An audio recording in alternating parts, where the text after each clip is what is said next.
ಒಂದು ಶಬ್ದವು ಇತರ ಹಲವಾರು ಅರ್ಥಗಳನ್ನು ಸೂಚಿಸುವಂತಿದ್ದರೆ ಅದನ್ನು ನಾನಾರ್ಥಕ ಪದವೆಂದು ಕರೆಯುವರು. ಬಲ, ಶಕ್ತಿ, ಸೈನ್ಯ, ಆಡು, ಮೇಕೆ, ಆಟವಾಡು, ಅರಸು, ರಾಜ, ಹುಡುಕು, ಊರು, ಗ್ರಾಮ, ಕೋಲು ಊರುವುದು, ಎಡೆ, ನೈವೇದ್ಯ, ಹತ್ತಿರ, ಓಲೆ, ಪತ್ರ, ಕಿವಿಯ ಆಭರಣ, ಕಳೆ, ಕಸ, ಕಳೆದುಕೊಳ್ಳುವುದು, ಕಾಡು, ಅಡವಿ, ವನ, ಅರಣ್ಯ, ಕಾನನ, ತೊಂದರೆ ಕೊಡುವುದು, ಕರ, ಕೈತೆರೆಗೆ, ಕಲಿ, ಶೂರ, ಓದು, ಕುಡಿ, ನೀರು ಕುಡಿ, ಬಳ್ಳಿಯ ಕುಡಿ, ಗಜ, ಆನೆ, ಒಂದು ಅಳತೆ, ದೊರೆ, ಸಿಗು, ಅರಸ, ಅಂಗ, ಭಾಗ, ದೇಹ, ಬೆಳೆ, ಎತ್ತರ ಬೆಳೆಯುವುದು,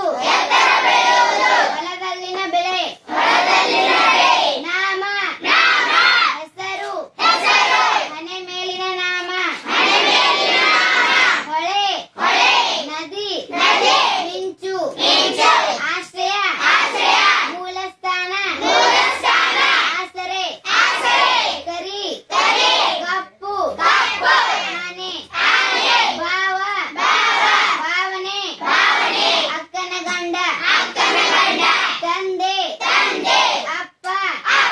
ತರುವುದು, ಬರೆ, ಬರೆಯುವುದು, ಬರೆ ಹಾಕುವುದು, ಪಡೆ, ಸೇನಾಪಡೆ, ತೆಗೆದುಕೊಳ್ಳುವುದು, ಮಡಿ, ಸಾವು, ಶುಚಿತ್ವ, ವರ, ಮದುವೆ ಗಂಡ, ಅನುಗ್ರಹ, ನುಡಿಗಟ್ಟುಗಳು, ಅಥವಾ ಪಡೆನುಡಿಗಳು, ಮುಖಕ್ಕೆ ಮಸಿ ಬಳಿ, ಅವಮಾನಗೊಳಿಸು, ಅಟ್ಟಕ್ಕೇರಿಸು, ಹೊಗಳಿ ಉಬ್ಬಿಸು, ಕಣ್ಣಿಗೆ ಮಣ್ಣೆರಚು, ಮೋಸ ಮಾಡು, ಕಾಲಿಗೆ ಬುದ್ಧಿ ಹೇಳು, ಓಡಿ ಹೋಗು, ಕಡಿವಾಣ ಹಾಕು, ಹತೋಟಿಯಲ್ಲಿಡು, ಕತ್ತಿ ಮಸೆ, ಹಾಗೆ ಸಾಧಿಸು, ತಲೆದೂಗು, ಮೆಚ್ಚುಗೆ ವ್ಯಕ್ತಪಡಿಸು, ಬಾಯಲ್ಲಿ ನೀರು ಸುರಿ, ಆಸೆ ಉಂಟಾಗು, ಕಣ್ಣು ತಪ್ಪಿಸು, ಪಾರಾಗು, ಕತೆ ಕಟ್ಟು,